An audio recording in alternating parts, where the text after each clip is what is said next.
Welcome to the Au Jus. I'm your host, Beefloaf. This show is being powered by From the 108 and FromThe108.com, where you can get all of our content top to bottom, blogs, podcasts, and videos, including the world-famous Sunday Soak, which we did yesterday. You can also get all of our merch there as well, including our infamous Wave Sucks and hashtag 108 Garbs. Recently, Teresa E set up a one-day sale on the 4th of July, and then forgot to adjust the prices back. So we have a bunch of things that are marked down right now. Please go to FromThe108.com, grab whatever you need until Teresa remembers to set the prices back to the correct price. This show is powered by you, the loyal 108 supporter. Please subscribe to our YouTube channel. Feel free to tickle the undercarriage in the process. Like, comment, turn on notifications, and please do those super chats because that's how we get paid and continue to make the content you know and love. Tonight's guest... Let me hit my bing bong. Ooh, there it is. Thank you. He's a fan favorite in this format and exactly the person I want to chat with about a terribly disappointing White Sox first half in which we can lob much of the blame into the lap of the GM. Nick Schaefer, welcome back to the Au Jus, my friend. Oh, thanks so much for having me back. That photo, that was a good day, in case you couldn't tell. So that's... I mean, that looks like fun. You're chilling. Are you drinking a Coca-Cola or is that like a Calimocho? You got the mixture of the wine. You love a Calimocho. I think that's a Diet Coke because we still had a long, treacherous drive ahead of us for the rest of that afternoon. I had to drive us to like a mountaintop in Crete to where we were going, but nice. So yeah, it wasn't couldn't get completely tanked and then like gotta be careful on the wine, but especially when you're in another country you don't drive in. You gotta be careful having a one or two is too much. I didn't realize. I knew it was gonna be tough after that. It was mad stressful. I was in like a Toyota it's not even in the States, some Greek like tiny thing, and the proprietor of that hotel was like, "Hey, just drive down this way. That's the easier way to go." And there were parts where I was like, "This road might just end. Like, this is not paved. This is not like at any moment we might just hit a point where like I can't back up and the car can't go forward." So, now, do they drive? They drive on the other side too? Is like the steering wheel on the other side? Is the road on the other side? Like, no, I think it's driver on the left. I think it's driver on the left side there. Okay, too. all right. Yeah. So it doesn't add those additional complexities to the. Thanks for pulling a happy memory there. That was good. Absolutely, it'll be the last one we discuss during this entire show. So I saw. So I reached out to you. I've been wanting to get you back on, of course, and the people really enjoyed the conversation the last time. I got a lot of DMs, so I'm glad to get you back on here. Recently, you put a tweet out there. And a tweet was basically kind of making fun of the 2015 White Sox and how much they mirror the 2023 White Sox. And while I chuckled and laughed, it also kind of made me cry because I tweeted last night, I'm just relieved to not be watching them for a week. Like, I'm happy this shitty first half is over. So why don't you draw the comparison to the 15 White Sox versus the 2023 White Sox, the things you're seeing so far in the first half? Yeah, so, I mean, I was mainly looking at the lineup. And the thing with 2015 was... if you just you can just pull up on Baseball Reference, you pull up, punch in 2015 White Sox. I'm sure all you guys know this. Yeah. Oh, you've got it. Yeah. Okay. Sorry, I had it on my screen too. Yeah. So you can see it right there. And this was an issue in 2016 as well. And I highlight 2015 because that was a year I think they were trying to win. I actually had a chance to talk to Colin Whitchurch and Frank Furkey the other night. Colin was in town. Okay. And you guys might know them from BP Southside and Capert Seat and other places. Colin. I remember Colin. I don't remember Frank's name off the top of my head, but I wasn't as involved in Twitter back then. On Twitter, yeah. But we were talking about the 2015 and how underrated bad the Jeff Samardzija trade was. And we've talked about that a lot. Semien and Bassett are still really good major leaguers and Samardzija. But what was crazy is we were talking more about like they were trying to win in 2015, right? Because correct. Yeah. David Robertson, Adam LaRoche, like those were kind of the Melky, those were the off season. Yeah. And some of them may have been from, I can't remember if some were from the year before. It doesn't really matter. They traded for Samardzija. They traded like a guy off their major league roster, two guys off their major league roster, really. And it was 1 year of him. And they kept trying to float this like, well, we can get an advantage on negotiating an extension or whatever. And Samardzija, like to his credit, the whole time was like, I'm always going to test free agency. I owe it to like the rest of my union to get the best deal that I can. And he was pretty loud about that and upfront about that. So it was like, and even if you do get like an edge in negotiating, like I don't know what's that worth, really. So not Marcus Semien. No, or Chris Bassett or Chris whatever Bassett. So they were trying to win that year, and you can pull that back up. I mean, this was the lineup that got them 76 wins. Right. And you have two players who are above average with the bat. Eaton was obviously, I guess when he was in center, he was like okay. Defensively, decent base runner. Melky is, as you can see there, like okay. And the rest of that's just atrocious. I mean, Avi's defense, you remember that. Yeah. I guess Flowers, in hindsight, is probably like that's adequate at catcher. He's probably fine, right, as a catcher. Yeah, I mean, out of that group. This team can't hit. Like, this is weirdly like probably a much better defensive team than the current squad is. Yep. The 2023, because at least like Alexi was a good shortstop, Yolmer was a good second baseman, Flowers is a good defensive catcher. But like, this is an awful lineup. We could probably yes.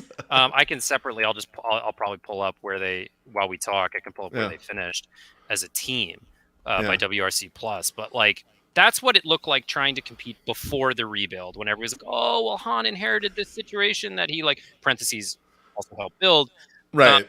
And like, for all that I call out Hahn because he's the face of it and he antagonizes the fans and like won't take blame for anything.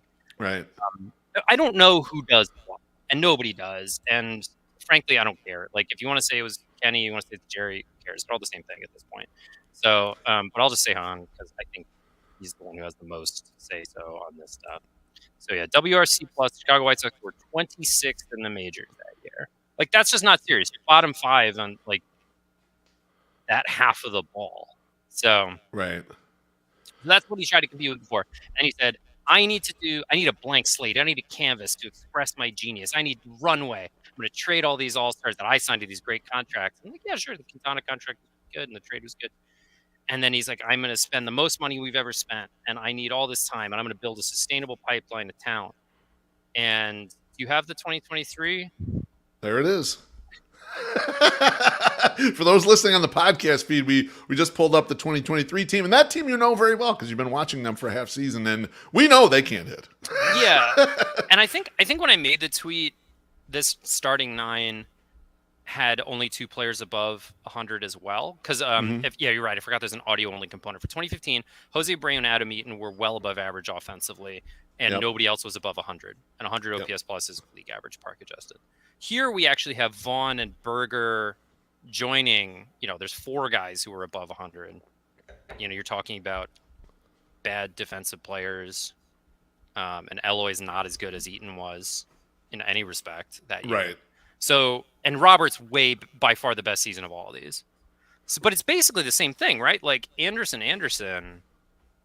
are your leading hitters at, by PAs for your middle infield. And I mean, those are, 55 and 46 for OPS? That's terrible. Yeah, I don't need to read it to you. I mean, we have Andrews and Anderson are so bad. Like, the other day, Treasy and I were talking about this, and we were like, they could go and get Ronald Odor, and like, he's a huge upgrade over these guys, the way he's playing this year. And it's like, that guy's a scrub that you just grab off the street. That's how bad kind of the back end of this hitting roster is. And I'm not letting Gavin Sheets off the off of this either, because he slides in there like how Adam LaRoche did. It's like, okay, just get that lefty bat. We've been dying for that lefty bat. We need to hit right-handed pitching. They've stunk at hitting right-handed pitching. He gets all favorable plate appearances, all platoon side, and stinks. Sheets is rolling out an 85 OPS plus. That's horrendous. That's unrosterable. Yeah, that's the thing. And so I think this is just people can analyze. There's a million ways that we got here, right? There's a million decisions and additions and omissions that get you to this place, especially when we're talking about 8 years since 2015 or 7 years since 2016, whatever it is. But it's like, this is what he builds, man. This is what Rick Hahn builds. Like, he doesn't know how to make a complete team. And look, a good playoff team, like some of those great like Yankees teams in the 90s had like, sort of a glove first guy here or there. That's fine. If a guy's got an 80 OPS plus and he's an elite glove at an important position, like, and the rest of your team's good, that's fine. If that's your worst position player, like, that's what a good team does. But like, on any given day, you guys have seen it. 3 out of 9, 4 out of 9, sometimes like 5 out of 9 guys have an OPS plus under like 75 or under. Sometimes a third of the lineup's like under 60, and it's just like, Right. like what? Like that's not credible. That's not even, you know what I mean? Like we saw them lose to Oakland. Like that's where you're at. That's what the team is. So this is what he builds. We've got a lot of data now in a lot of different phases. Like it doesn't matter what part of the contention cycle they're in. This dude cannot put 9 position players out there more nights than not that are like viable. It's funny you bring up the glove first idea there, Nick, because I was thinking about this before the season. I was thinking, I wonder why don't they just like sell out in some of these spots for just an elite glove? It doesn't often cost a lot. And I remember the first iteration of good Rays teams, that's exactly what they did. They just improved the defense humongously, and that was really their first bolt, their first jump, because defense wasn't being valued properly. And then a lot of spots, defense still isn't valued properly. Like teams aren't going kind of for that glove first. Now, the hitting environment has come down so much that maybe there's not really room to do that anymore. But like, why never like a thought of, hey, let's zig while everyone else is zagging? Like it's depressing to me to watch Hahn do the same things over and over. Yeah, and I mean, that 2015 team, and obviously we didn't look at the pitching staffs, and that's fine. But, this team's on pace. I mean, what's this team on pace to win games-wise? Because 2015 won 76 games. I don't know if this team's they're below that pace. I don't think this team's got a 76 wins. So you can say both those teams suck at hitting. They're pretty similar. I think that team was 92 OPS plus. This one's 88 or something like that. That's right. Yep. But that team could defend. So, maybe that's, you say, okay, I've got a Yolmer Sanchez and an Alexi Ramirez and a Tyler Flowers out there. It's like, well, they're doing half the game right. And I think if I pull up, I mean, sorry to hear the great radio of me clicking around like this, but, even we've got at least like an Elvis Andrus isn't hitting it all. He's still below replacement, but like he can field his position well still, even switching positions. But it's like the other funny, I mean, I think you and I had a really good chuckle when I made that comparison is like the Benintendi Melky thing is like so funny. Like they're so similar.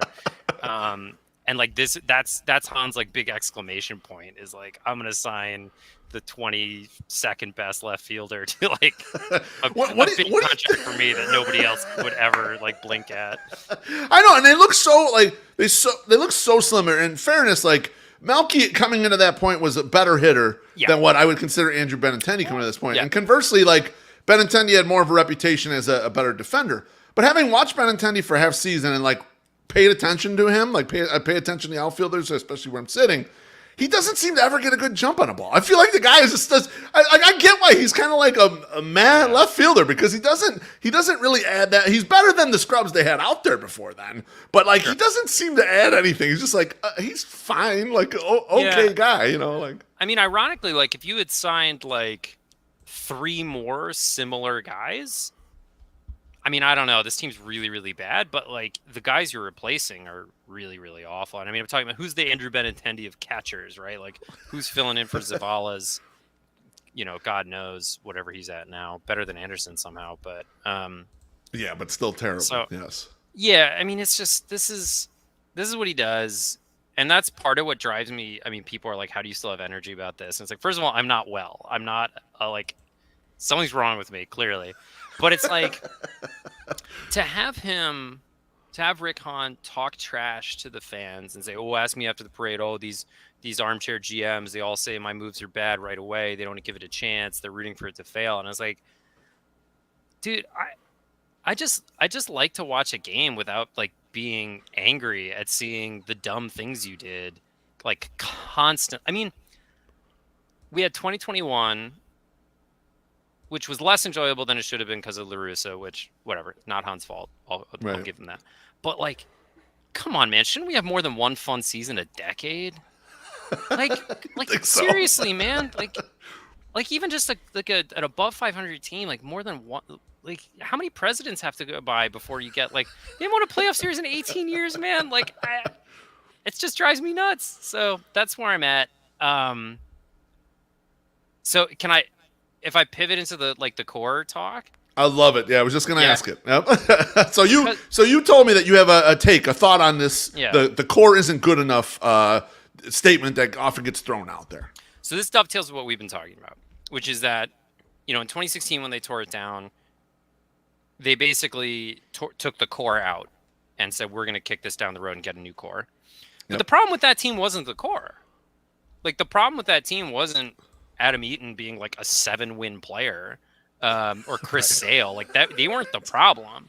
The problem was that we talked about this. You had JB Shuck, you had Dioner Navarro, you had I think it was probably Yolmer again, bless his heart. You can pull up 2016. I mean, we all remember it was 2016. Brett Lowry signing. That was a second. We all remember, again, it was just thousands of plate appearances going to guys who aren't even like a standard deviation away from league average. They're like two standard deviations below league average. So if the White Sox, if this core, look, I think Moncada's good when he's healthy, but it doesn't matter because he's never healthy. So, fine. He's always hurt. I don't know how much of that is the team, how they've managed him versus it was inevitable. Don't know. Probably will never know. I can make some guesses, but whatever. Who cares? They wasted the 2019 season because they didn't sign anybody. Yep. And now that was his best year. Anderson has been bad for the first time ever. He's awful. I'll credit Frank for this. I was like, what do you think's going on? And he said, there's 300 points of OPS missing. I'll say 100 points is bad luck, 100 points is hurt, and then 100 points is decline, and we'll just call it that. And I was like, all right, fine. That actually does sound pretty fair because whatever. There's a cleft there. And that's also something I would not blame Hahn for with this season. I would not have, that's the one player you would not expect him to be that terrible. That's kind of out of nowhere. But what I'll say is, Berger has filled in for Moncada pretty well. You got some pretty crazy hot streaks. He won you some games. So that hasn't been a death knell. Eloy's kind of doing vaguely Eloy things. I mean, this is kind of what he does. I mean, this isn't his hot streak, but this is kind of who he is. He hits a lot of ground balls. And Robert's having the best season of his career. So Giolito's having a good year. Cease, I think, is still good. When you talk about the core, I mean, how many teams out there when you say, oh, we're having a bad year from Tim Anderson, now we're 30 games below 500? What? That's insane. That's not the problem. I mean, it's a problem. It's a problem that Anderson has fallen off so hard. Yeah. But you can't say we had to tear down for 5 years to build this team, and if one or two players underperform, I mean, it's one thing to say we won 88 games instead of 95. We missed the playoff by 2 games. If our best players are a little better, sure, yeah, of course. But you might have the third worst record in the majors. This is not. Last year you lost the division by 11 games. That wasn't. This isn't the core. The problem is the bad players. The bad players are the problem. The whole team's made out of the bad players. That's the issue. So you get these White Sox talking heads, people saying oh, they're not trying hard enough, and it's not the communication and philosophy and effort. And I'm like, dude, Sebi Zavala can grind the bat to sawdust all he wants and hustle as hard as he wants. He can't hit. Right. It's just not that good. Yeah. These guys aren't good. And it's just, there's no plan B ever. There's no plan B ever. Colas is having trouble adjusting to the majors, and so you went right back to Gavin Sheets and Roman Gonzalez. There's nothing. And they got nothing. They've just been sitting there dead in the water for months now. They just You plucked DFA'd Clint Frazier and said, okay, here you go. You have a starting right field. And job. that was it. Obviously, that was the one guy. Yeah. And it's you need to try 8 of those guys. You just do one. Or, I mean, ideally you have a better. So it's to me, everyone's going to talk about the injuries and the core. And those. I'm not going to say that Berger's as good as a healthy Moncada. I'm not going to say that the backups are as good as the starters. But even Hahn's vision, if you have a healthy Moncada and a normal Anderson year, is this team going to be 10 games above 500 instead of 30 under? Those guys aren't 10-win players. Right. So there's a big solve for X variable in this equation missing, which is the whole which is half the lineup. And so it really bothers me when everyone talks about that, and that's what's going to be the excuse and the talking point is well, injuries really derailed us, and we won Executive of the Year in 2020, and blah, blah, blah, blah. And it's dude, exactly. you had 3 outfielders, and one was a rookie, and he's really struggling, and then you shoved your well below average first baseman out there again. we're talking about Moncada having a bad back. Like, I mean, come on. Yeah, I mean, you're right. And this type of thing, you're going to have Lance Lynn happen to you when you have a good team. And usually what happens is someone from your farm system comes up. And one of the reasons why I've been loudly screaming the White Sox should buy is because they have a bottom 3 farm system, too. There's nothing like the whole, sell. Okay, fine. That's a decent idea. For what? When you sell, what happens? Like, who's going to come up and be the people that fill this in? They're far away, even the ones we think might be pretty good. So, like, you're suffering from all sides. Like, part of me always thought, why is Hahn bad at just, like, tucking in the end of the roster? Like, he got lucky with it once in 21, Nick, when he had Brian Goodwin and Jake Lamb and all these guys show up and they walked a bunch. Mercedes. Your Mercedes get hot for a month or whatever. But then the older guys he brought in walked. And they were a nice supplement to a roster that didn't walk. And it was like, okay, this kind of even all this shit out. And for whatever reason, he either just didn't strike gold again or couldn't get lucky. But yeah, there's nothing coming up from below to help this thing out. Like they grabbed Jesse Schultz on a whim and like he's making starts. It's like, what is this? And he's doing as well as you could ever ask for. Like Tanner Banks is doing as well as you could ever ask for. It reminds me of like, I don't know why they ever thought Bennett Sousa was better than Tanner Banks, but they clearly did, and that's right. Looking weird. But like, so for me, the most important thing as we head down the stretch is like, I don't want them doing anything that's going to damage anyone's career, whether that's health wise or asking them to do things that are just like going to make them worse. But they're on pace. I mean, they're on pace to win 67 games. Okay, like if you trade Joe Kelly and Giolito and you replace them with pick your favorite AAA guys or, waiver claims, Tuki Toussaint's of the world. Yeah. I don't know, man. Like, how much? My son is hearing these stats and he's getting upset. He's upset. I don't know if that's coming through on the mic. So a little tiny bit. I don't think everyone can hear it, but I can hear it. My toddler is having a moment. But I just, as long as you're not hurting guys, I mean, frankly, you could audition some dudes. Tuki Toussaint, like, hey, dude, get some run. Right. Like, audition for maybe you get a better bullpen job next year. Maybe you get a better contract somewhere next year.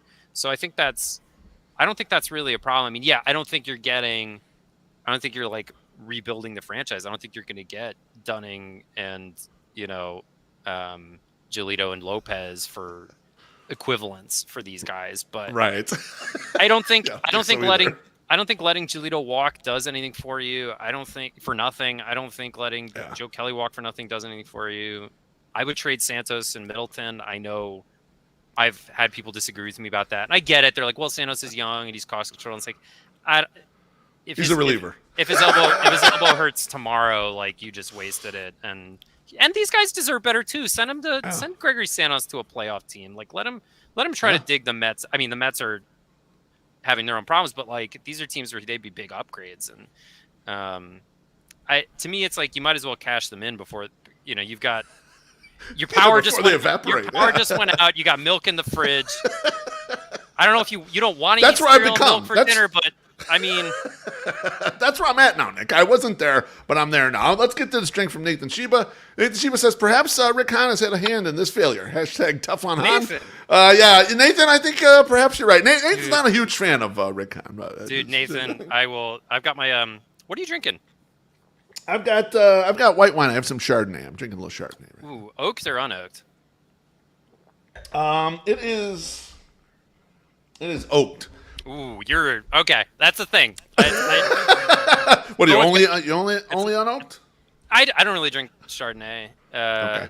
It's not my thing. I'm more of a Sauvignon Blanc guy. Yeah. I love Sauvignon Blanc too, but I just chose different today. Dude, I'm just leaving more Chardonnay for you to drink, man. It's all good. I'm drinking a.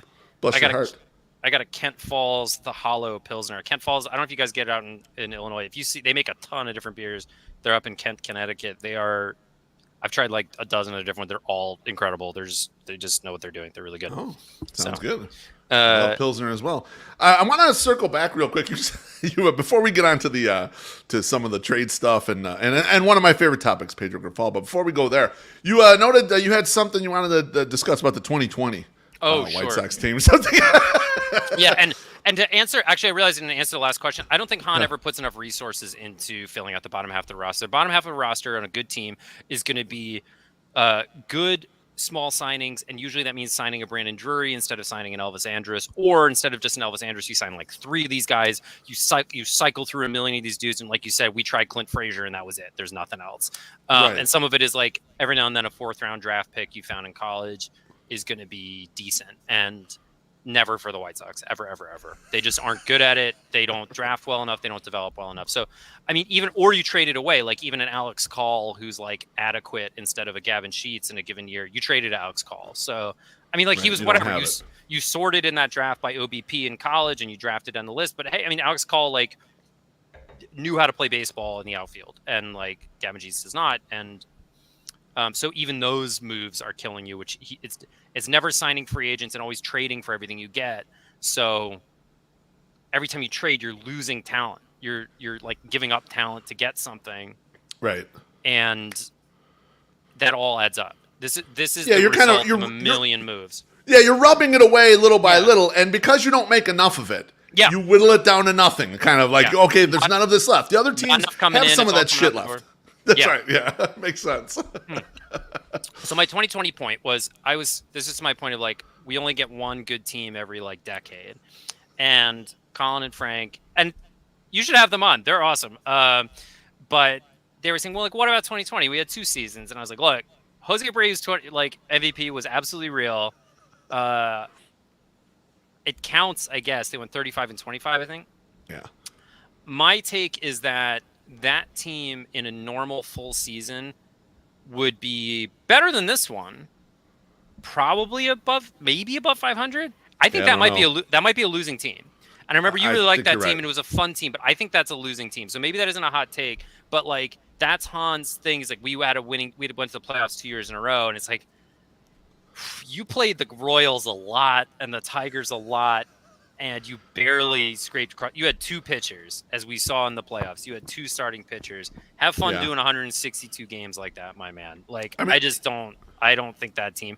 And it's like, oh, well, you know, Eloy had a good year. And it's like, yeah, we got him playing for 2 months, and that was the whole season. That's what he looks like. When you get him for 2 months solid, he looks pretty damn good. It rarely happens, but no, you're right about that. I thought that too, and that's something that we've talked about as one of waiters. Is like you're right. They had 2 starting pitchers. There's no way they're going to make it. They were already breaking Jimmy Biceps, right? Now Jimmy Biceps in a lot of trouble lately, but they were breaking him. They were pitching him every day. He was. Yeah, maybe Ricky knew. I don't know, but they were pitching him every day. Like they was never going to last. Like they weren't going to make it to the end. No. And that was the year too that like. James McCann was out of his mind. Adam Engel was out of his mind. Like for the 2 months, like we focus on Abreu because he won the MVP. But there were a lot of guys in there that are just like bit players that were like damn good for about 2 months. Yeah. And you're like, you're just never going to get that to continue. Now, conversely though, Nick, I was pissed when they didn't trade for their starting pitcher. Because I thought the Mickey Mouse playoffs, I don't care. The Dodgers won those. It's still a World Series. Let's go. Let's try to win. And Hahn's sitting on his hands and being totally untransactional, getting Jared Dyson or whatever, is just another example of times I get pissed off with him. Like last year, as much as I was not a La Russa fan, as much as I thought this is like an average-ish team, they were 3.5 back at the deadline. Like you trade for stuff and try to win the division when you're in your contention window. You don't get salary dumped for Jake Diekman. Like this is like piling up on me how much I hate this guy. Like because that's why all this stuff is incoherent. Because like I caught heat when they traded Dane Dunning for Lance Lynn because everyone's like, Lance Lynn's really good. I'm like, yeah, he's totally really good, but it's 1 year of Lance Lynn and he's expensive and this team's very cheap. And they're now saying this is our 1 year to do something, and they extended him. So it's like, okay, maybe 2 years because he was good the second year, I think. These years are running together pretty quickly. But like, you don't, it's the same thing as like, we'll trade for Todd Frazier. It's like, and what else? Like nothing. And you're like, well, then why'd you do it? Like, it doesn't make any sense. Like, are we doing he kept saying we're going to do a sustained contention when it's like, well, dude, if you were just going to blow out everything you had to go all in on 2021, then like, you didn't need to tank to do that. You could have just you could have just keep going all in until it falls apart. Like you don't need to do that. So it's just weird. They don't seem to. Yeah, it's just, dude, it's bad. Absolutely. And speaking of things that are trending bad, or at least the fan base is getting a little tired of, I want to get your observations on Pedro Grifol at the midpoint of the season. early on, I wrote a blog in November right after he was brought in, and I was a little skeptical because of all the coach speak. I really didn't figure out, I couldn't understand how good he was. And I caught a lot of heat from fellow Sox fans, like, oh, this is a good hire. They went out and did a process and all this stuff. Fast forward to the middle of the year here, and there's a lot of people who are pissed off at Pedro Grifol. Maybe not all these things are his fault, but just wanted to get your thoughts on what you're seeing in the first half of the season from the manager, Nick. Yeah, I mean, this is going to kind of, we talked a little bit about, I kind of talked how it's like the core, like, could be doing better, but that's not why they're losing. Like, right. Pedro Grifol, I think, is probably a bottom third manager. I was happy that he wasn't just like promoting Daryl Boston or whatever generic crap they would normally have done. Right. So, like, just grab some random guy in the building. It's a step up from that. Yeah, and like Grifol could learn as time goes on. I wouldn't rule that out. I mean, there's sometimes managers have weird habits that you just need to have somebody sit down with like a number and be like, hey, dude, you can't pinch run this much. You can't pinch run. Like, you don't have enough good bats on the bench. Half your lineup's bad. So if you pull one of your three good hitters, you're really playing with fire. Like, so it's, so those are the types of things to improve. I think his, like, I really hoped that some of the injury management stuff would be complete. I thought it'd be like completely fixed, and maybe that's unfair. Guys playing hurt, Moncada being like, oh, I hurt my back in spring training, or WBC, but it's probably okay. And they're like, yeah, it's probably okay. And it's like, actually, like a disc is falling out of his spine. And it's like, he may never play again. And it's like, well, okay. But so that's still happening, and that is really upsetting. At the same time, like, and the Tim Anderson batting at the top of the lineup is like bad, but then again, it's like, well, it looks bad when you sequence it and he's getting more plate appearances, but like, do I really want, I could move Robert up a spot. I can move all the good guys behind him up a slot. He's still going to hit fifth instead, or like sixth. So it's like, if he's going to be awful, then, you can move him around all you want. I don't know. It's going to matter a little bit, but it's not, you don't have another shortstop, basically. You ain't going to, I guess, but you don't have a second baseman. So, like, you don't... yeah, you have. Well, that's what I was going to ask you. Why is Pedro afraid of Tim? Because I feel like it's kind of interesting there. He kept leading him off, and at first he said he didn't even think about changing. And then, like, the next day he moved him down to second, which was really funny, like the timing. But I wonder why he hasn't just even tried it and said, look, all right, this matchup stinks for you. Even if it's, we know you're in a bad slump, but couldn't you coach it as he's done that to other players in this roster who've been underperforming, shot them to the back of the roster. The lineup, but there doesn't seem anything wrong with it, Yeah, and look, the batting order is something you can control 100%, so it's like a really easy way to gauge what a manager's doing. Mm-hmm. It's if the rest of the lineup were good and he were just throttling them because he's hitting 4 times a game instead of 3, instead hitting 9th, like.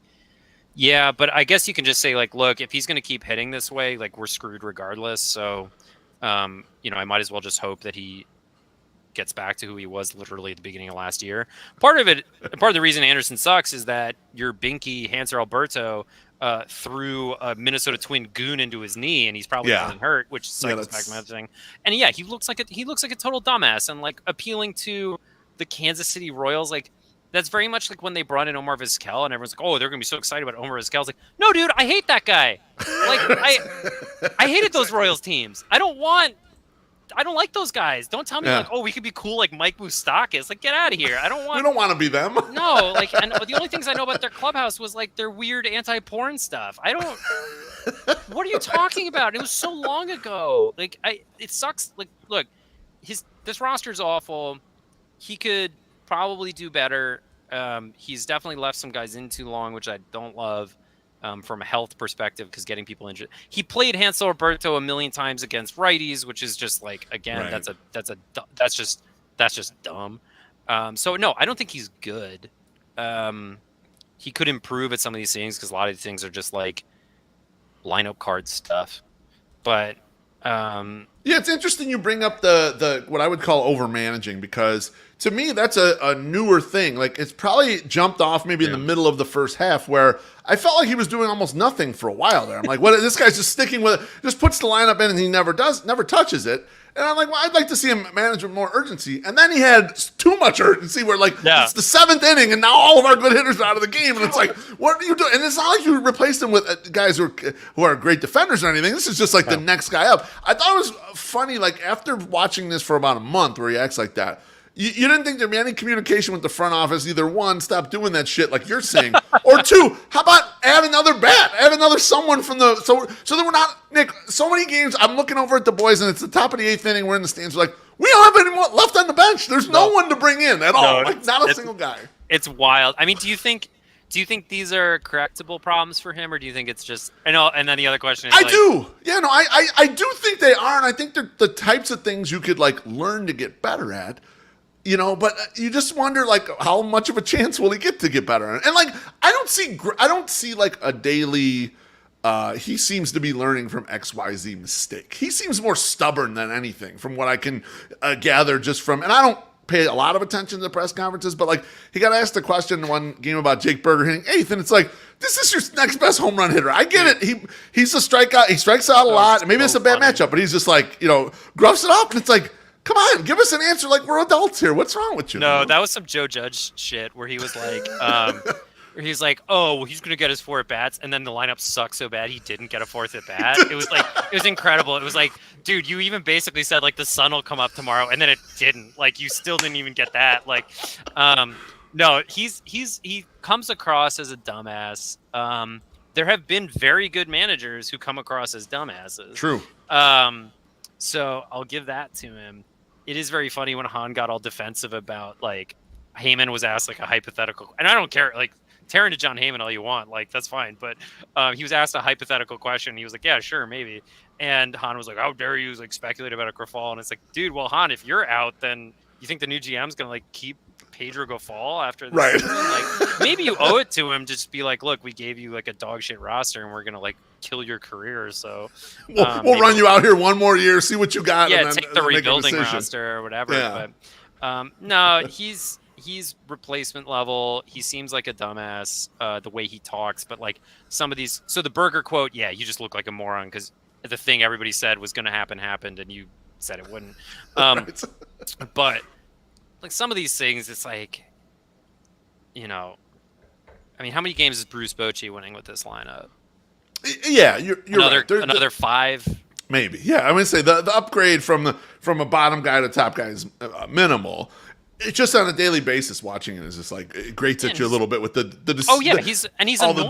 Like he's super abrasive. Like he doesn't even, I mean, maybe I'm just missing these quotes because they're not getting clipped and I'm not watching his press conferences in full. But if he could say like, he's just saying, oh, I guarantee this is what a champion looks like, and instead it's just like, I don't know, man. The fans aren't your enemy. Like maybe just be like, yeah, we've just, and we know we've let people down. This isn't the record we wanted. This and all these players will tell you they're not playing the way they want to be playing, and sometimes it feels like we can't catch a break. But the only thing we can control is doing our best tomorrow. That's all I can control. And it's like, dude, I don't know, man. At least I won't want to put you on blast for being an asshole. Right. Because like that's true. Like all you can do is like, yeah, man, like we can't get those games back, and the guys in the clubhouse are who we got, and I'll do my best. Like, who would get mad at that? Yeah, no, I mean, how could you, right? I mean, just give an honest answer, or even a coded honest answer. Where you don't want to tell the whole truth, but tell a little bit, so that you don't treat us like dumbasses.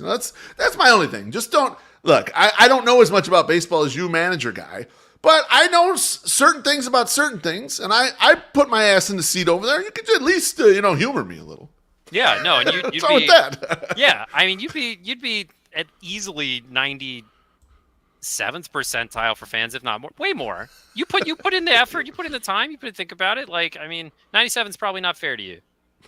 And bless your heart. Even if if he wanted to say something like really stupid, that was like, he's like, the way we pattern the lineup, we wanted to get Berger to break up some of the guys who are struggling in the lower lineup, so a pitcher can't just cruise through like 2 straight innings. Like, I don't know that that's like mathematically bears out, but at least I'd be like, I don't know, man, that's a reason. It's an approach, at least, right? It's a reason to do it, yeah. Because I could buy if you said like we find that these pitchers are having these like 0 stress pitch innings, and that it's snowballing on us because now in like 5th inning the pitcher feels like he just got started. I mean, okay, maybe I don't think it adds up to the extra plate appearances, but I don't know. It's not that many maybe. I'm already talking it through. I got a better answer for than Pedro does. Right. You just made it up off the top of your head. He could have easily done that. Yeah. All right, enough on Pedro for now. As much as I wanted the White Sox to buy a month ago, I think we're at the point where they have no choice but to sell. So it's going to pain me to watch Lucas Giolito not be here, as I think he's the most likely candidate to be traded. I mean, what do you think what do you think you could potentially get for Lucas, and what other guys you think might be on the move in the next few weeks here? I mean, Giolito, look, it's a rental, and teams are weird about, the prospect hugging variance is always changes, and people value guys differently, but I don't know, man. He's one of the better pitchers who's going to be on the move. Like, my Giolito fondness aside, I still think he's just objectively one of the better pitchers who's going to get traded. I got my agenda. Baloney says, this all makes sense. Can Nick manage? Nick lives on the East Coast, so I don't think he's going to be traveling around with the team. I think he's happy. Dude, I'd be such a bad manager. I mean, like, I can think of, like, a dozen guys in a DM I'm in and gals in the DM I'm in who would be way better at managing than me. Like, I don't, no, like, the players would hate me. Not a player's manager. Okay, we're getting that out. I probably wouldn't decide. No, I would try, but I'd probably be trying too hard. They'd be like, this obsequious, like, nerd. He's never played. Like, I haven't played above Little League. No, that's kind of you. I wouldn't mind, like, back, Monday morning quarterbacking a little bit or being some PR or whatever. But, like, that's really funny.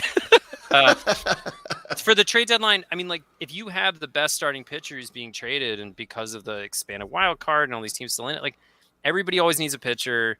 I think you might be able to get something nifty for him. Even just if I just pull up, I'm gonna have the names in front of me just so I said, I think I would trade Santos because he's, like, young, really good, and is cheap. So, like, any team can fit him, even if they're like, our budget's maxed out for this year, and it's like, well, give us a better prospect and you can get a guy making league minimum. And Nick, I'll be honest with you, like we were talking about in the stands the other day, like I would put Santos right behind Giolito as far as the, like, tradable assets that I think the White Sox can move here, just because of all the things you mentioned. And, like, he just has the great slider. He has some overpowering stuff that the other guys that you could trade. I mean, Kelly has a little bit of that, but also Kelly has, bouts of ineffectiveness, bouts of he's not available. And so, like, when I'm looking at the landscape, I agree with you. I'd be willing to, depending on price, trade Gregory Santos, even though I've enjoyed him very much so far. It would be a shame to lose him in the sense that, like, he brings me. He's one of those guys where it's like, hey, this is one of the things you do well. Hahn's consistently done it well. You find, like, random dudes who off the scrap. The Anthony Swarzak Award this year goes to. And I just realized I didn't have the live chat up. I had, like, an empty chat up this whole time. So sorry, guys. I've been missing some fun comments this whole time. But I think Santos could fetch you a lot, especially because we've seen, like, Jose Quintana got you a lot, not because he's, like, elite. He was good. He was also cheap and under control for a long time. So that has some value. I think, Ronaldo Lopez, I know he's divisive, whatever. He's going to be a free agent this winter. Like, I mean, you may need him just to eat innings, and maybe, you look at what's being offered to you and you're like, we just need somebody here to eat innings, whatever. I think Keenan Middleton should be traded for the same reason. You got lightning in a bottle. He's on a high. He's done some cool stuff to reinvent himself with cats. Like, cash in that chip now. I think depends on what people offer for Lynn. If you're just doing it to get out from them under the money, don't. Exactly. But no salary. If somebody's like, look, we know that he's not just his ERA this year. We see something, we think we can, work with this new changeup he's throwing or whatever. Right. But, we could figure out a way for him to get lefties out. Like, okay, and then we can have him at least be an innings eater. Like, that was some of the discussions Trees and I were having. Is like, there's levels with the starting pitchers. You mentioned control versus not having control with the expiring contract, and that is a huge delta when it comes to how much prospect capital you can get back. But there's also a level of, is this a guy who starts in game 1 or 2 of a playoff series for you? Like, when looking at Giolito, it depends on where he ends up fitting in. A team might only be buying 12 or 13 regular season starts, and not even a guaranteed playoff start, depending on where he slots into the rotation. Like, especially with the best out of threes, like you might be out of the playoffs before so like that could potentially hurt some of his value. And we were wondering if some teams might go, well, that guy's cheaper, so I'm just going to get that guy because he's going to slot in as my third or fourth starter, and he's not a top of the rotation guy. And like, if you're one of these teams, like let's say, I know the Rangers were asking about him, and like, look, maybe Lynn's not starting a playoff game for you, but if you think, hey, we're really likely to make the playoffs, and we don't want to be burning innings on our like good relievers, and we don't want to be losing winnable games, and like this guy goes 6 every game. There's value to that. Like, hey, let's line ourselves up for the playoffs. And people talk about that stuff. It's not necessarily just, it's like, what kind of condition are we in when we get there? Because it's a slog. Like it is absolutely a slog. I mean, I didn't do this before. I could start scrolling through some depth charts. I mean, like the Mets need anybody who can throw credible innings at all. And I know they're like really far back in the wild card, but like they put together a little bit of a win streak. And like, if I've already sunk that much into that team and I just need to trade some like A-ball lotto ticket guys, like why not? I mean, if you get in, you can win. Like that team's got talent. I mean, if I get Scherzer and Verlander right in the playoffs, like you're tough all of a sudden. Good. With that an lineup's offense, good, and if their bullpen doesn't, if you get Gregory Santos because you're not replacing. If Lynn's your fourth starter, he's not replacing your fourth starter. He's replacing your now 6th starter. He's replacing your worst guy. Every reliever's replacing your worst guy. Yeah. So that's right. No, I think Ronaldo, I don't know, make some phone calls. I don't know if anybody, Anderson's just been, I think he's probably hurt at least a little bit. So I'd be surprised there. Here's one for you. Is there a spot on another team for Yasmani Grandal? I was wondering about that too. He's fallen off a bit. He's a free agent. Again, you're just looking at it, it's like, well, we're losing him for nothing. Catcher's really weak around the league. A few weeks ago, I think his line was a little prettier, and I would have said, yeah, absolutely. He's better than somebody's backup catcher, like second DH guy.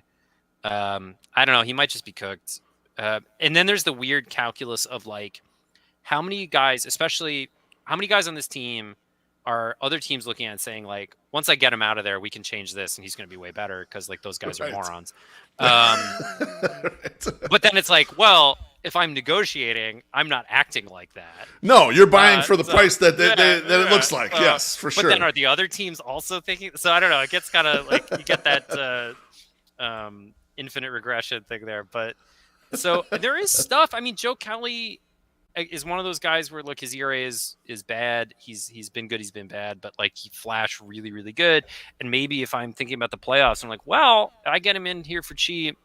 He's been in the playoffs before. He's not going to. That's not going to be the issue. And if I get him on that run he was on where he had that like 10 innings where he was just looked like the best pitcher of all time, and I get that in October, well, I don't know. I might bullshit my way to a ring. Like, I don't know. Like that's so. Yeah. We're selling a lottery ticket to try at the chance at that. Are any of these guys going to get you? Probably not. They're not going to get you a superstar, but like you need to convert these guys into something because maybe the guys you get back are the dudes you've been talking about who fill out the back of your roster that they never have.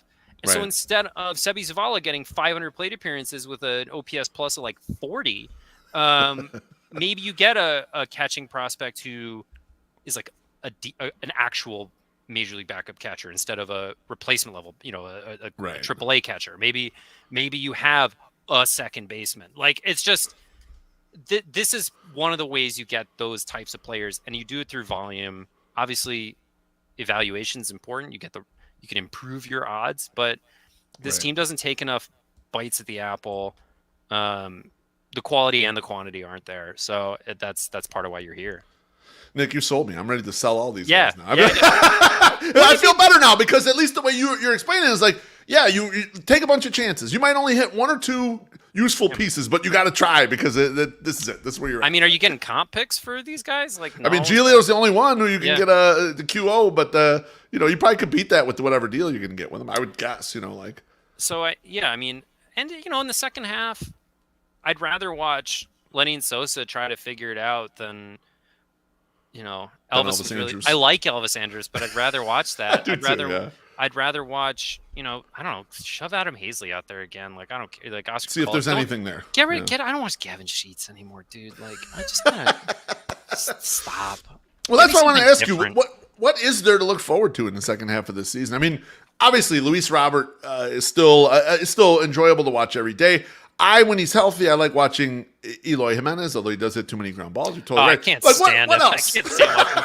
I like him a lot personally. He hits some really pretty balls. It's just like I can't watch anymore because it'll be like he'll get to like a 2-0 count and it'll be like a 93-mile-an-hour fastball middle, and he'll just like ground out to short. And I'm like, what? Like, come on, man! Like, this is what you're here for. Like, this is your moment. I think that there are.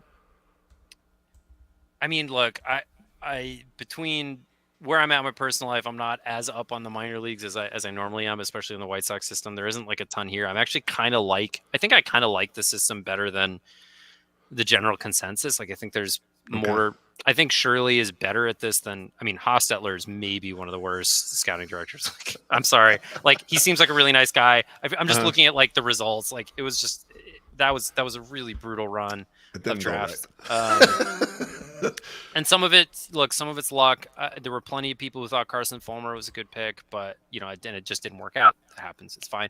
But like, it's just too many of it. So no, I'd be interested to just see something different. Like, part of what's so miserable at this team, there's a lot of things that are miserable about this team, but the effect, like the day-to-day effect, and you know this better than me because I'm more likely to tune out than you are. You're still at the goddamn park. Yeah. Bless your heart. Oof. But like, it's not just that they can't hit. They can never, ever, ever hit, and that's miserable because then you're like, oh, we got a run lead, and then the relievers eventually blow it, and like, yeah, Colson Montgomery, Sean, that's true. I like Colson, and you got Ramos, you got guys coming back healthy. That would be interesting. Maybe Colson Montgomery gets like a September call up or something like that if he goes on a heater in Birmingham. But I think it's that they never hit, so you get these miserable stretches. You're like, please hang on to this 1-run lead, and then you're like, oh no, Aaron Bummer gave up 3 grounders that went for hits, and now my whole night's ruined. And it's like Eloy grounded out 4 times, and like Anderson struck out 5 times. Like, they can't. Zavala did his thing. Like, they can't hit, and it's the worst thing to watch. And we've been doing it for Hahn's entire eternal career, and so there's that. And then nothing ever changes. They never churn the back of the roster. They never make any moves. They just tolerate it. They just let it fucking drift over the waterfall. It just sits there, and this was my theory. Like, we talked about this Sox fans want to trade everyone. It's not that necessarily they didn't get something for. They just don't want to look at these guys. They want to get these guys out of my face. Like, that's what they want. I'm sick of Clint Frazier now. I wasn't sick of him at first. I was like, yeah, he was a huge prospect. Yeah. He had some bad injury luck. And it's like, dude, it's like a 1% chance you get someone out of it, but that's better than fucking 0. And let's try it. Yeah. And then you just try the next dude. And like, they should be doing that. Like, this was what we talked about with the rebuild. They didn't do enough of that then either. We didn't get like one of the resources you gain from not trying to win is plate appearances and innings. And they just didn't use them. So, no, that's what's weird too, is it's like when Hans shows up every day to work and just like watches what we're watching. And it's like, you just all right, off home. Like, what is that? That's so weird. Like, I'd be going crazy. Like, how do you not? I'm like, I'd be watching Gavin Sheets and Wright and be like, and they stick with this stuff for too long. It's like, okay, Gavin Sheets is like a guy who has a little bit of plate discipline. He's got some power. 2nd-round pick. Like, he's big. He's doing all the work with the eye pitch, and like, maybe we think we got something here. And it's like, okay, give it a try. And then it's like, it's starting to look like it's not working.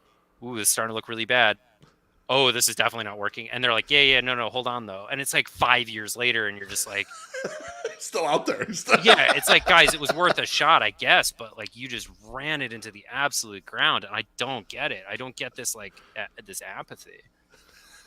As we're heading down the non-transactional portion of the Rick Hahn show, I want to get your thoughts. The White Sox started the draft last night and into today. They had first 2 rounds last night. I actually watched the draft on ESPN last night just so I could hear them boo Manfred. I know nothing about the draftees. I just thought it was hilarious. Every time he came out there, it was a thunderous booing of him, and it was kind of hilarious. Like, I think he's got a little heel to him because he seemed to like it. I don't know. Regardless, go ahead. What a gentle take on Rob. You think he's got a little heel?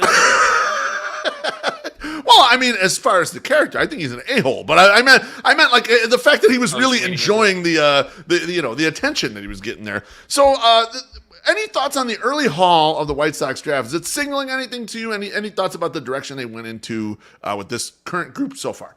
So yeah, I wanted to talk about this because look, I don't do amateur scouting even when I was really doing prospect editing and evaluation. I was really deferring to other people for my amateur information. But Jacob Gonzalez is like people have a pretty firm grip on who this dude is. I think he could be a good player. I'm not saying it was a bad pick. I think having a high floor guy where it's like, okay, if he has to move off the middle infield, he can move to third base and he's still got room to, he's not a first baseman. He's not a catcher where if he can't field the position, he's just gone. We've seen that. Right. Good zone control, good bat to ball. Like that's all nice. So like he could be good. That's fine. It's really, it's consistent with a pattern that they've had for a long time where their response to not being able to draft and develop was to give up on it. They said, wow, we really suck at this. And hey, credit to them for acknowledging it. We just got to take players who are basically are who they are. We need to take, Andrew Vaughn, Nick Madrigal, even Jake Berger, like, these guys are fully formed basically when they're coming out of college. Yeah. Zach Collins, they were like, we have had success coaching up some catchers defensively. So like maybe we can, if we do that, then like, hey, he's already a major league, he's already a good hitter. We don't need to teach him zone control. We don't need to teach him bat to ball. So I'm worried that that's part of what this is, that this is part of like Colson Montgomery, as Sean pointed out, is kind of an aberration for them. Like he's a prep bat that they took who actually kind of had some upside. It was kind of like, that's weird. Right. They don't really do that. And so it's just, this feels like something that, you could do this on autopilot, right? Just like draft the best college statistical hitter who's available at the time, because I'm blanking his name. I think Toronto took him. There was a prep, I'm going to butcher the name, Nimal, I think. Toronto took him. Like, that was a high variance pick you could have taken. And to me, if you're heading into what the wilderness that it looks like awaits us, why are you still taking these, like, low ceiling, whatever guys, like... Right. Man, maybe I'm wrong. Maybe Gonzalez, it's like, actually, he's got an extra grade of power in there, and then all of a sudden you're like, hey, look at this dude who's got great he's got great feel, which I like. He's got good feel for the game, and he walks, but he's not like the Zach Collins where it's like, these pitchers all suck, so I'll just not swing and I'll walk. So I'm not trying to kill Jacob Gonzalez, but it's just sort of like this. It's a symptom of the rot at the core of all of this.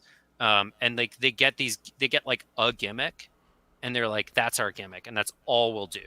Where it's like, what if we played guys? What if we pushed them defensively to get a little more out, out of their bats? Like, we'll put Jake Berger at third. We'll put Gavin Sheets in right. We'll put Vaughn in the outfield. And it's like, yeah, like, points for creativity, I guess. But like when it doesn't work, they're like, yeah, shit, that was our card. We don't have any other cards in our hand. And so they didn't hire Ron Washington to teach them how to play defense. I mean, that's the lost part of Moneyball, right? Ron Washington taught all them guys how to play. Like, if you got a guru who knows how to get guys fixed up for these things, you can go with it. I agree with your point here, Nick, because the years of Hostetler felt like they were taking Baseball America's list and drafting the next guy all the way. And then the early Mike Shirley years, like he went like 5 picks down. But yes, yeah, well, yeah. No, you're right. You're right about that. But and then the early Mike Shirley years so far had been like, Crochet was a high variance pick in my personal opinion. Now the way they used him, they used him however they did. And then you got Montgomery, another, like, they're trying to draft a star when they drafted Montgomery. When they drafted Noah Schultz, they're trying to draft Doc Gooden. Good, that's what you should do. Draft guys that are going to be something, not a guy who is just, like you're saying it, just don't draft for floor. The hell with floor. Like, draft a guy who's going to be good. Or nothing, Because the high floor guys don't have high floors either. Right, exactly. I'm like... even Caden Grenier, who was a pick, I think he was on the Oregon State team with Nick Madrigal, and he was drafted by the Orioles. Caden Grenier was like one of the best defensive shortstops, like college baseball. I don't know. I mean, I'm not a college baseball guy. Incredible. I was going to say in college baseball history, but I think he was just like this elite defensive shortstop, good enough that he got a pretty high draft pick from Baltimore. He wound up retired. I think he retired this year. Couldn't hit, but it's like you could say, oh, he's a high floor guy because like he has a major league skill, a valuable major league skill at present. he didn't even make the majors. So Right. lower down in the draft. So it's just the first guy I thought of. The other like one weird trick that they're trying to do, doctors hate them, is the Tommy John guy in the second round. Yeah. I'm willing to give this some run. It's a little weird that they did it 2 years in a row. But which again goes back to my they only have so many ideas. But I don't hate it as an idea. So, Yeah. I mean, it's possible that type of player is criminally underrated, and maybe they have some model that shows them that's the case. But I agree with you; it is kind of weird that it's the same trick in the same round. It is chasing ceiling, but it is like in a way. Right? But it's just it's just weird. It's just I think that they realize that they suck at trading, and they realize that they suck at signing free agents, so they just stop doing both of those. It's the same thing with these draft picks. We suck at this. Do we get better at it? No, we just try to mitigate the worst of it. I mean, surely, like I said, I like the Montgomery pick was cool. Crochet was, I mean, they used him. I mean, it was like a desperate win now thing, but also not. Right. Which again, it's just incoherent. There's no strange. Yeah. It's panicky and desperate, but also totally asleep at the wheel. It's I don't know. I can't figure out. I mean, the result is that it's sustainable pipeline of talent. Where the hell is it? Where are these guys? This is the window. Where is it? You got the guys you traded for. You signed Robert. Where is everybody? Nothing else bubbled up. No. Who is in the rotation? You got the guys you traded for. A guy you traded for that you traded for. And yeah, exactly. You arbitraged a domestic abuser. That's your rotation. Right. Yeah, that's cool. Yeah, right. That's this is your best shot. You threw your best shot at Now I'm going to combine my last two questions because I think they kind of fit together here. What's the White Sox way out of this mess, and what kind of new front office would that require? So this was part. I actually kind of argue is a weird word with it, because with Frank the other night and Colin, we were saying look, they're in a really bad spot. They need a new front office. Period. They need a clean house. Yeah. I realize that the owner is going to outlive us all, but yeah, he's a man. There's two different aspects of this, and Frank correctly was saying you need to fix all. There's so much coaching you do. You need to build out. You need to double your staff. I think you're running about half of what a lot of other teams are at in terms of organizational guys, and that's where Reinsdorf's trying to change the CBA, where you can't hire so many dudes or pay so many guys instead of just hiring more. Right. So there is that angle, and that's the long-term thing is you need to improve the coaching, the development. That's huge. That's really important. In the short term, you still have some pieces for next year. You pick up Tim Anderson's option. You hope he just gets healthy, clears his head, gets a fresh run at this, and goes back to some facsimile what it was last year. Luis Robert's one of the best players in the majors. You've come this far with Eloy. I don't know. You might as well just let it ride. Vaughn is not. I'm not dead on Vaughn. I think. Yeah, I'm bringing the guys back up. So you have Robert, Eloy, Berger, Vaughn in the first half, all above league average hitters. Yep. Benintendi's right there. He's under contract. You're right. Sure, Anderson. So fine. there you go. There's kind of the setup of what could be an above average lineup, depending on what you add to it. Yeah, and I mentioned Brandon Drury's the guy I've got some on this year. In hindsight, hindsight's 2020. There's always a lot of cheaper to mid free agents, and some work out and some don't. Drury, there was some evidence building that he had really figured something out and gotten healthy, and he has a 123 OPS plus. That would be second on the team, right? I'm not looking at the. Yep, that'd be second on the team. And he's can play. He'll play second. And he was. That's a huge upgrade over that. So it's look, it's easy to say find the Brandon Drurys instead of the Elvis Andersons, but that's something that you can fix right away. You don't need to overhaul your minor league coaching staff to have a guy who can look at a 29-year-old major leaguer who looks like he's been breaking out and say that guy's a good bet. Let's go get that guy for the Kendall Graveman contract. Yep. Instead of Kendall Graveman. So a slightly above average GM. I mean, dude, I shouldn't be jealous of the fucking Angels, man. It's the Angels. They're like us, dude. Like, Well, the Angels did exactly what I wanted the White Sox to do when they went and bought Mike Moustakas and Eduardo Escobar for nothing. I thought that's what they should have done at that time too, because they're like, we're a couple bats short. Just go get some guys that cost nothing and try it for a month. And if it doesn't work, fine, we'll trade out of this. But they turned Mickey Moniak around. It looks like exactly draft bus that I like laughed my head off about for ages. I mean, look, that's mean. Like Moniak's supposedly a great dude. I wish his career had gone badly. I was laughing at the Phillies. But so you could do, like, I'm not saying you can turn this team into the Dodgers overnight. I'm saying you need to overhaul the foundation. I don't know who that guy is. You know, somebody smarter than me should figure that out. Get on it. I'm an idea man. Get good. That's right. But there are things you could do. I think, like, you don't have to trade Giolito. You could extend him. Yeah. I think Kopech's shown some stuff this year. Like, you could come back in with C. So, like, this, you're in the same place you've always been. You've got some good players. The back half of your roster sucks. Depending on what percentage. Does it take up 80% of your roster? Does it take up 40% of your roster? That's sort of like Hahn's contention window versus not. But like a real GM could find major leaguers who are credible to fill out the gaps. And then maybe you win 83 games next year instead of 88 and you miss the playoffs anyway. But dude, I'd watch an 83 win team that had some like signs of life instead of this garbage for the 12th year in a row. So like, I think that it doesn't have to be the odds are against them. They're positioned worse than a lot of other teams. They don't have nothing. And people like to say like, oh, well, the major league roster's here and the farm system's here. Therefore, they're going to be awful forever. That's it. 2 + 2 = 4. And right. Like, yeah, sure. But like teams find players all the time that change their I mean, you would have said when Cleveland traded, I'll keep in the AL Central because it's easy to get tunnel vision. When they traded Lindor, you'd be like, oh, well, that's it for them. Wasn't. They figured other stuff out. They got Steven Kwan out of nowhere. Yeah. Like, they got, Andres Gimenez was a good prospect, and he actually panned out. Like, I mean, even the 07 White Sox look like they're going nowhere, and they were. They were a 72-win team. And then you went and got Alexi Ramirez, and it turned out John Danks and Gavin Floyd were actually good, and 08 team wins the division. Like, the stuff does happen. You forgot the biggest one. They got Carlos Quinn. For nothing. Yeah, for like a fringe, top 100 first base prospect. Exactly.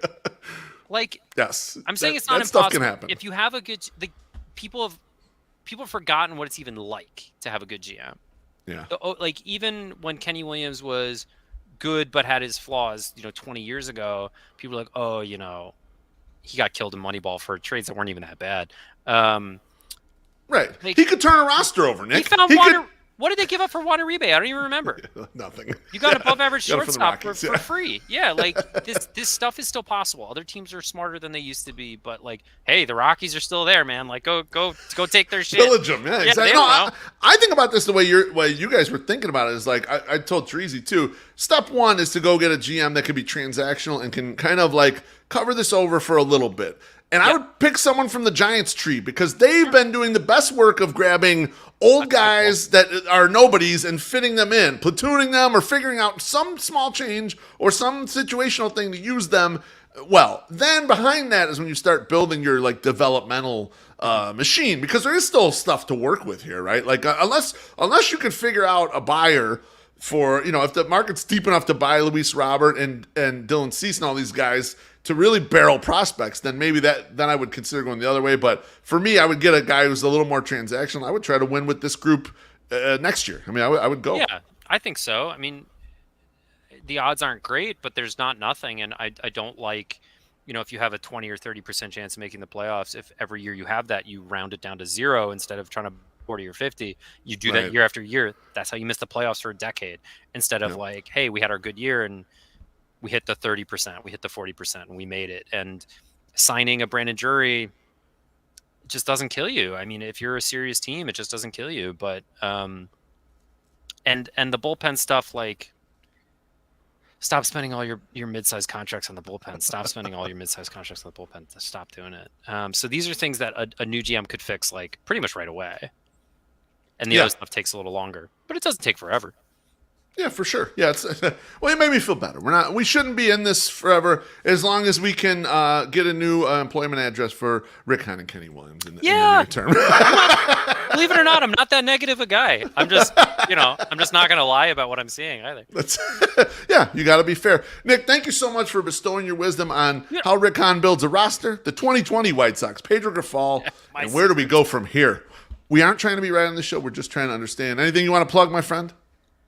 Oh geez, no. I'm on Twitter. I love talking to people. I'm just really grateful to have the opportunity to come talk because this is like such a cathartic forum, and you're such a great host, and this is a really good community. So, hey, thanks for listening, guys. I mean, it's pretty edifying to have people listen to what you have to say at all. So, absolutely. Thanks so much, Nick. Take care, my friend. Thank you, man. All right, bye-bye. That was Nick Schaefer. Next week, I'm thinking about taking the week off. I'm not 100% sure. So on July 24th, I'm actually going to have Tom Fornelli come back. I haven't talked to Tom since February, so I want to take his temperature kind of before or as the Sox are barreling things, and I may even ask him a couple college football questions as well. So I want to thank all of you. I want to thank Nick Schaefer first. I want to thank all of you in the 108 family that are up in the YouTube comments. Appreciate you smashing the like button, hitting those comments, and definitely super chats. Thanks a lot. We'll see you for the 108 podcast on Thursday.